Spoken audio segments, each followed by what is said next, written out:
তোমাদেরকে বলেছিলাম যে ডক্টর দেখানোর পরে কি বললো না বললো একটা পরের ভিডিওতে তোমাদেরকে আমি জানিয়ে দেবো।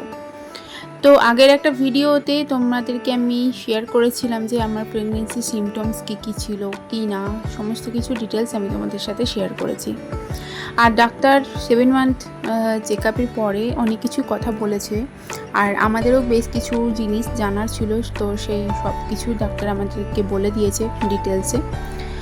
তো তারপরে আমাকে একটা টেস্ট দিয়েছে, তো হিমোগ্লোবিন, সুগার এইসব টেস্ট দিয়েছে। তো আমার যাওয়ার জন্য কোনো উপায় ছিল না, কারণ সোমবার দিন এই টেস্টটা হয়েছে। আমার বর তো জানো সোমবারে অফিসে থাকে, তো ও যথারীতি অফিসেই ছিল। তো তার জন্য বাড়িতে এসছে আমাকে ব্লাড নিতে। বেশ কিছু টেস্ট দিয়েছে, 4টে মতন। তো কি কি দিয়েছে আমি অত জানি না, শুধু এটাই জানি যে হিমোগ্লোবিন টেস্ট হবে, সুগার টেস্ট হবে, আরও তার সাথে বেশ কিছু টেস্ট আছে।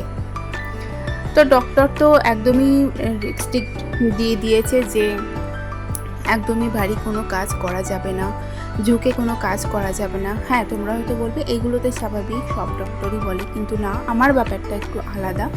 সেই সমস্ত ডিটেলস আমি তোমাদের সাথে অত নাইবা বললাম, এইটুকুই বললাম যে এই কথাগুলো আমাকে বলেছে, আরও বেশ কিছু কথা বলেছে।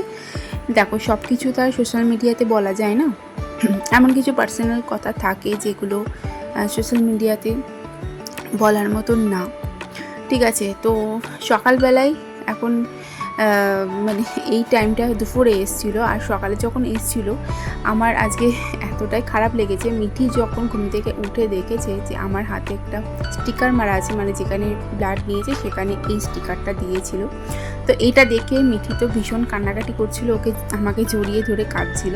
তারপরে দুপুরে দেখার পরে ও একটুখানি মানে শান্ত হয়েছে। তো কষ্ট তো অনেকই হয়েছে, আমার মেয়ের বেলাতেও অনেক কষ্ট সহ্য করেছি, এবারেও কষ্ট সহ্য করছি, কিন্তু যে মুখটা দেখবো সব কষ্ট আমার দূর